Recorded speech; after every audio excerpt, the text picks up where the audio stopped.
Hello everyone, first time మన channel చూస్తుంటే subscribe చేసుకోవడం మర్చిపోవద్దు. వీడియోలోకి వెళ్ళినట్లయితే భాగ్యం ఇంట్లో వాళ్ళంతా ఎక్కడెక్కడో పెట్టిన డబ్బులన్నీ ఏరి తీసుకొని వచ్చి లెక్క చూసి అప్పుడే భాగ్యం ఈ 14,000 నాకు 14 లక్షలతో నా కూతురు పెళ్లి అంతా రామరాజుతోనే ఎలా చేయిస్తానో చూడండి అని చెప్తుంది.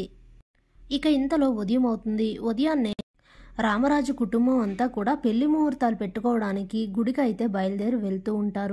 అప్పుడే వేదవతి రామరాజు దగ్గరకు వచ్చి, ఏమండి, మనకి ఎన్నైనా ఉండొచ్చు, తండ్రి కొడుకుని ఎన్ని మాటలైనా అనొచ్చు, కానీ ఇలా ప్రేమ ధీరజ్లని తీసుకువెళ్లకుండా వెళ్ళడం బాగుండదు కదా, వాళ్ళెంత బాధపడతారు, అలాగే చూసే వాళ్ళంతా కూడా ఏమనుకుంటారండి, ఏంటిదంతా, వాళ్ళని కూడా తీసుకుని వెళ్దాం అని అంటే, వస్తే ఎవరొద్దన్నారు అని అంటారు రామరాజు. అప్పుడే వేదవతి, అలా అంటారేంటండి, మొన్న మీరు వాడిని తిట్టిన దగ్గర నుంచే కదా ఇవన్నీ మొదలయ్యాయి, మీరే వాడిని రమ్మని చెప్పొచ్చు కదా అని అంటే, బుజ్జమ్మ అది కల్లో కూడా జరగదు అని చెప్పి రామరాజు అక్కడి నుంచి వెళ్ళిపోతారు. అనవసరంగా తన ప్రమేయం ఏమీ లేని విషయంలో అనవసరంగా నా చిన్న కొడుకుని నిందిస్తున్నారు, అసలు తప్పంతా నాదండి, బయటికి చెప్పలేక లోపల బాధపడుతూ తట్టుకోలేకపోతున్నాను నేను అనుకుంటూ బాధపడుతూ ఇక తప్పక గుడికైతే బయలుదేరుతుంది వేదవతి కూడా. ఇంతలో ప్రేమ ధీరజ్లు కాలేజ్కి అయితే వెళ్ళిపోతారు. వాళ్ళిద్దరినీ తీసుకుని వెళ్లకుండా వెళ్తున్నందుకు ఫ్యామిలీ అంతా కూడా చాలా ఫీల్ అవుతూ ఉంటారు. ఇక రామరాజు వాళ్ళైతే గుడికి బయలుదేరి వెళ్ళిపోతారు. ఇక భాగ్యం వాళ్ళు యథావిధిగానే అద్దెకి తెచ్చుకున్న బట్టలు నగలు అన్నీ వేసుకొని ఒక కారుని అద్దెకి తీసుకొని వీళ్ళు కూడా రెడీ అయ్యి గుడికైతే వెళ్తారు.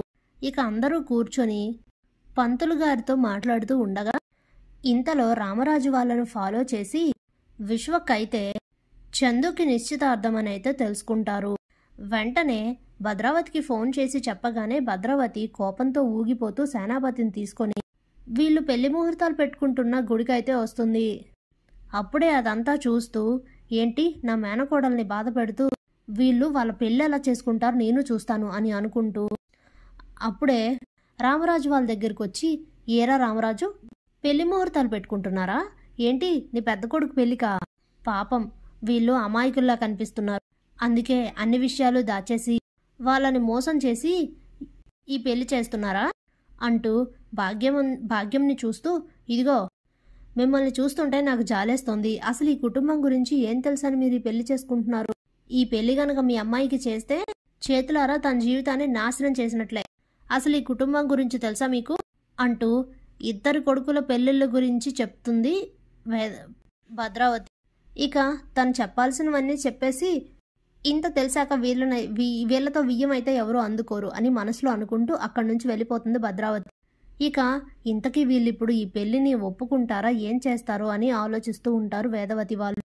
అప్పుడే భాగ్యలక్ష్మి, నాకు ఒక మంచి అవకాశం దొరికింది, దీన్ని ఎలా అయినా సద్వినియోగపరచుకోవాలి తర్వాత అని మనసులో అనుకుంటూ, అన్నయ్య గారు ఏం ఆలోచిస్తున్నారు, ముహూర్తాలు పెట్టమందామా పంతులు గారిని అని అడుగుతుంది.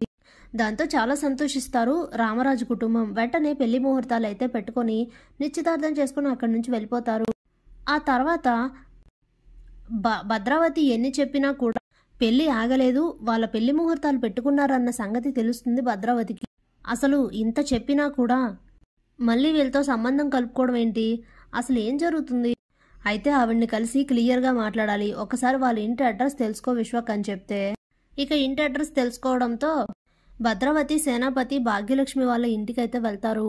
వీళ్ళు సడన్గా రావడంతో ఇదేంటి, ఉన్న పలంగా వీళ్ళొచ్చారు, ఒకవేళ మన బండారాలు బయటపడతాయేమో అనుకుని భాగ్యలక్ష్మి చాలా టెన్షన్ పడుతూ ఉంటుంది. అనుకున్నట్లుగానే భద్రావతి, ఏంటిది, ఆ రోజు గుళ్ళో అంత రిచ్గా కనిపించారు, ఈ రోజు ఏంటి మరి ఇలా ఉన్నారు అని ఆలోచిస్తూ ఉంటుంది. ఇంతలోనే పక్కనున్న వాళ్ళు ఎవరో వచ్చి, భాగ్యమత్త టిఫిన్లు ఉన్నాయా అయిపోయాయా, మీ మామయ్య టిఫిన్లు అమ్మేసి వచ్చేసారా అని అడుగుతారు.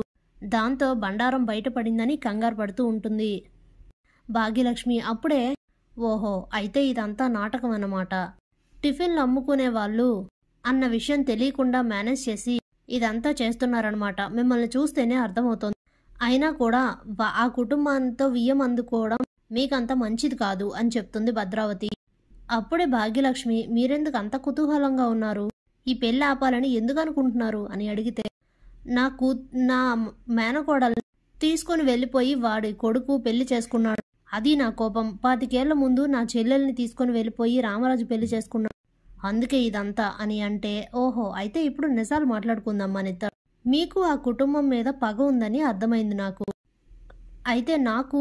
అయితే మీకు కావాల్సింది ఆ కుటుంబం రోడ్డుకు రావడమే కదా అని భాగ్యలక్ష్మి అడిగితే, అవును, అలా జరిగితే చూడాలని 1000 కళ్ళతో ఎదురు చూస్తున్నాను అంటుంది భద్రావతి. మీరేం కంగారు పడకండి, ఆ కుటుంబాన్ని రోడ్డుకు లాగే బాధ్యత నాది అని అంటే, అసలు నువ్వెందుకు ఇలా చేస్తున్నావు అని అడుగుతుంది భద్రావతి. తన కూతురుని ఆ ఇంటికి కోడల్ని చేసి ఆస్తులన్నీ తన పేరు మీద రాయించుకొని ఆస్తుల కోట్లకు పడగెత్తేలా ఉండాలి నా కూతురు అని తన ప్లాన్ అయితే భద్రావతికి చెప్తుంది. అప్పుడే భద్రావతి తన మనసులో, అయితే నా ప్లాన్ ఇక్కడ అమలవుతుంది, ఖచ్చితంగా వీళ్ళ పెళ్లి జరిగేలా చూస్తే ఆ తర్వాత నుంచి రామరాజు కుటుంబం అంతా బాధల్లో మునిగిపోతుంది, అదే కదా నాకు కావాల్సింది అని ఆలోచిస్తూ, అయితే ఇంకెందుకు ఆలస్యం, ఎలా అయినా సరే ఈ పెళ్ళైతే చేసాయి అని చెప్తుంది భద్రావతి. అందులో ఒక చిక్కుంది. ఎక్కడ మా అసలు రూపాలు బయటపడిపోతాయో, మేమెక్కడ ఇలా ఏమీ లేని వాళ్ళమని తెలిసిపోతుందోనని కంగారుగా ఉంది, నాకు మేనేజ్ చేయలేక చచ్చిపోతున్నాను అని అంటుంది భాగ్యలక్ష్మి. నీ సమస్యను నేను తీరుస్తాను అని చెప్పి వెంటనే వాళ్ళకొక ఇల్లు, అలాగే వాళ్ళు బతకడానికి ఒక బట్టల షాపు, అలాగే వాళ్ళకి కొన్ని లక్షల డబ్బులు అయితే ఇస్తుంది భద్రావతి. దాంతో భాగ్యలక్ష్మి వాళ్ళు చాలా హ్యాపీగా ఫీల్ అవుతారు. అప్పుడే భద్రావతి, చూడు నిన్ను నమ్మే నేను ఇదంతా చేశాను, నువ్వు గనక నా మాట వినకుండా వాళ్ళ మంచితనానికో వాళ్ళ మాయమాటలకో కరిగిపోయి గనక వాళ్ళలో కలిసిపోయావో అప్పుడుంటుంది నీకు అని అంటుంది భద్రావతి. ఆ సమస్య లేదు అని చెప్తుంది భాగ్యలక్ష్మి. ఇక దాంతో వెంటనే భద్రావతి వాళ్ళు అక్కడి నుంచి వెళ్ళిపోగానే భాగ్యలక్ష్మి వాళ్ళైతే ఆ ఇంటికి షిఫ్ట్ అయ్యి ఇక బట్టల షాప్ను రన్ చేస్తూ లక్షాధికారులు అయితే అవుతారు. అప్పుడే భాగ్యమ్మ, ఇక ఈ ప్రాబ్లం సాల్వ్ అయినట్లు, ఇక సంతోషంగా నీ పెళ్ళైపోతుంది అమ్మడు, ఏ ఆటంకం ఉండదు, నువ్వు నిశ్చింతంగా ఉండు అని చెప్తుంది శ్రీవల్లితో. దాంతో చాలా సంతోషిస్తుంది శ్రీవల్లి. Thanks for watching.